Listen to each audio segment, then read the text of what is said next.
Alors ici, j'ai synthétisé un petit peu les méthodes qui ont été étudiées dans le cadre de cette thèse. Alors on trouvera plus de détails dans le mémoire, mais en gros, donc on a pu étudier les possibilités offertes par la déconvolution L1, donc qui est un petit peu détaillée ici, donc qui, comme je le disais, consiste à optimiser une fonction de coût. Et puis donc là ici, cette fonction en fait est optimisée en utilisant l'algorithme FISTA, qui donc même s'il est plus complexe que l'algorithme Clean, s'intègre assez bien. Et finalement, les deux étapes clés de cet algorithme, en fait, donc on a plusieurs itérations. On pratique en général une vingtaine d'itérations qui sont nécessaires pour aboutir au résultat final. Et à chaque fois, on a une transformée de Fourier directe et une transformée de Fourier inverse, plus d'autres opérations, mais ça c'est plus complexe, qui sont exécutées.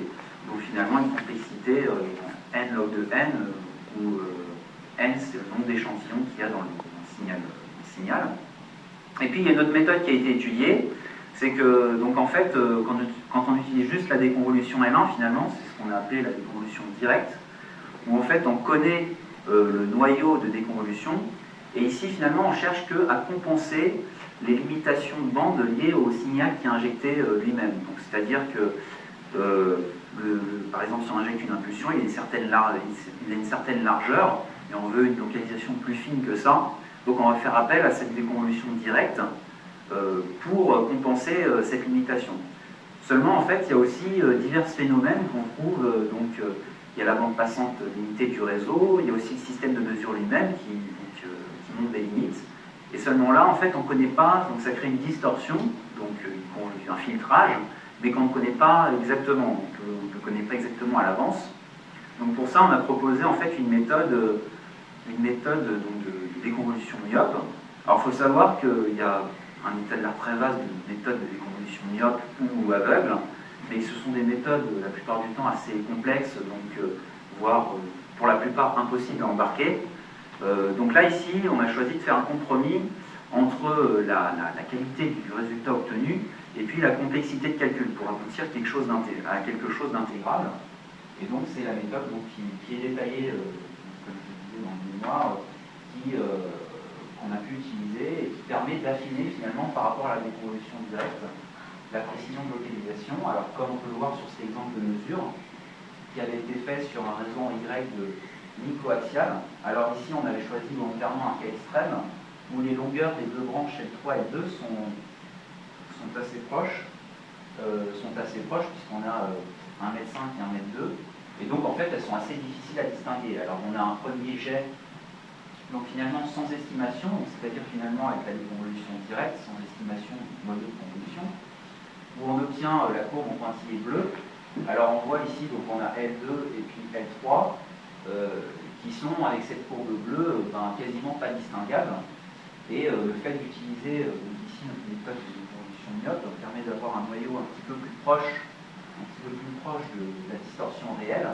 Et ainsi on voit qu'on fait apparaître deux pics séparés qui permettent de dissocier les deux branches. Alors voilà, donc tous ces traitements basés sur des méthodes de déconvolution, c'est pour localiser le défaut. Seulement, donc, le défaut, on va chercher à le localiser lorsqu'il est présent. Donc pour ça, avant de faire cette localisation, il y a une étape de détection qui va consister à décider est-ce qu'on localise ou pas, est-ce qu'il y a quelque chose. Alors, donc, le principe, finalement, de cette méthode de détection, c'est d'analyser, en fait, des signaux de différence. Alors, le gros avantage du diagnostic en ligne, c'est que, en général, on va chercher à détecter des défauts intermittents ou bien des défauts dont on va voir apparaître. Donc, on dispose des réponses obtenues avant le défaut et puis après le défaut. Donc, finalement, on peut comparer chaque mesure à celle du réseau sans défaut et en faire la différence. Donc, finalement, en évaluant la norme de cette différence, on va pouvoir détecter le défaut. Et puis ensuite, en utilisant ce signal de différence, on va pouvoir s'en servir pour localiser le défaut, sachant qu'en fait, la problématique revient à extraire le premier pic. Alors là où interviennent les algorithmes haute résolution, c'est que le premier pic n'est pas toujours évident à extraire, étant donné justement les limitations de bande passante. Alors comme on peut le voir sur cet exemple, finalement, sans traitement haute résolution, on a cette courbe-là qui est assez regroupée. Donc la haute résolution permet de mieux extraire le premier pic. Alors ici, je présente brièvement l'algorithme qui a été mis au point pour effectuer cette détection, dont l'objectif finalement est de, en fonction de l'évolution du réseau, de pouvoir calculer, établir un état stable du réseau, donc l'état considéré comme stable qui est sans défaut, et puis de pouvoir comparer de manière continue la mesure courante à cet état stable. Et puis donc en évaluer la norme et à comparer un seuil de détection qui va permettre de décider est-ce qu'il y a un défaut ou pas. Alors cet algorithme, on a pu le tester dans un contexte assez intéressant justement, qui est lié à ce dont je parlais tout à l'heure, le problème des arcs électriques qu'on peut rencontrer dans le domaine de l'aéronautique. Alors pour ça, une série de mesures a été effectuée sur un banc de test sur lequel sont présents des réseaux d'avions, donc ici des réseaux d'alimentation, et donc en fait plusieurs arcs ont été créés. Alors de manière classique, en fait, pour détecter ces arcs-là, on a des dispositifs de disjoncteurs qui mesurent le courant, seulement en fait on a un problème qui est qu'ils ne sont pas toujours faciles à détecter et souvent il faut que l'arc se produise plusieurs fois avant de pouvoir réagir. Là où finalement le diagnostic filaire va permettre quasiment instantanément de détecter en fait la présence de cet arc. Alors en fait le gros apport de la réflectométrie ici, c'est qu'on peut également localiser l'arc et finalement l'arc va se comporter comme un court-circuit. Alors au même titre que la charge qui est en bout de ligne, je l'envoie comme un court-circuit, mais ce court-circuit va être un petit peu avant la fin du câble. Alors ici, donc, on a représenté en fait une série d'enregistrements de la réponse du réseau. Donc en fait, ici on voit l'indice des enregistrements consécutifs, et puis là, c'est en fait la distance. Donc chaque réponse du réseau est ainsi faite. Finalement, les gros artefacts qu'on observe sont liés tout simplement à des bruits qui sont liés à des régimes transitoires de la tension d'alimentation et qu'on cherche ici à éliminer. Et finalement, la partie qui nous intéresse essentiellement, donc c'est finalement cette partie-là qui correspond à l'arc précisément. Donc ici, qu'on voit qu'il y a une certaine distance, qui correspond environ à une quinzaine de mètres, comme on regarde ici.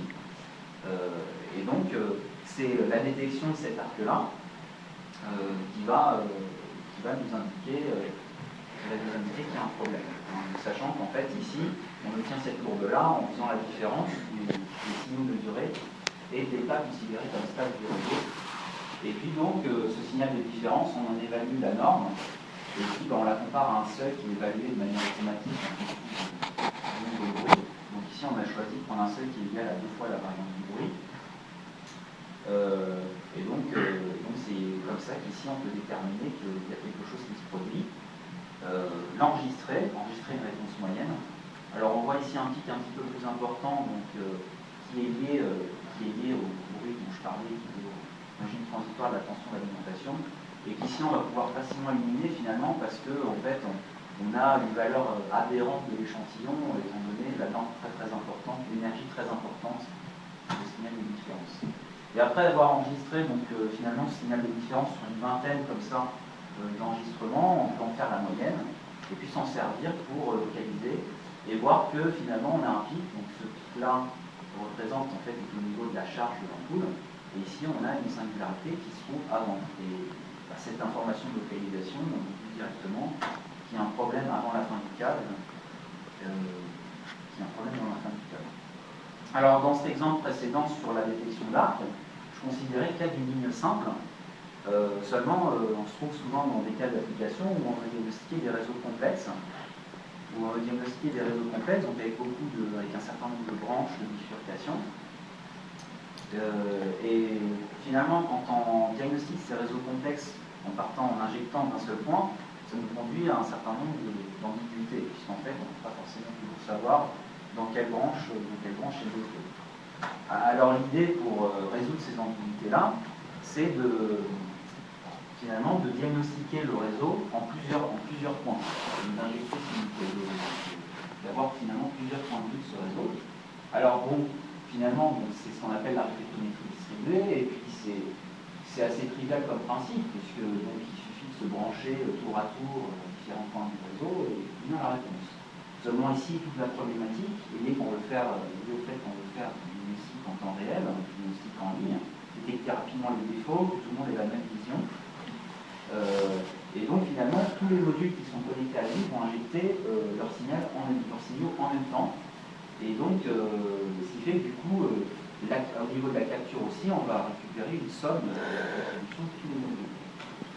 Donc ce qu'on propose ici, c'est une méthode de filtrage spécifique qui va permettre d'éliminer, en fait, de conserver que les échos issus d'un seul signal test, donc d'un seul réflectomètre.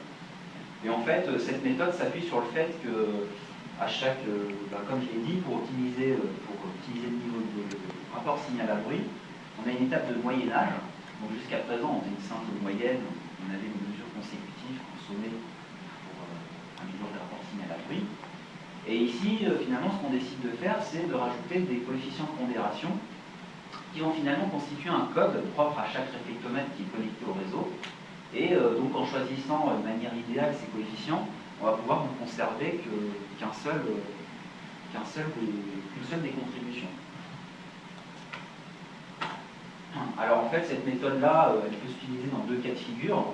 On a donc le cas synchrone, donc finalement tous les modules injectent vraiment de manière synchrone, avec un dispositif, un traitement qui va permettre de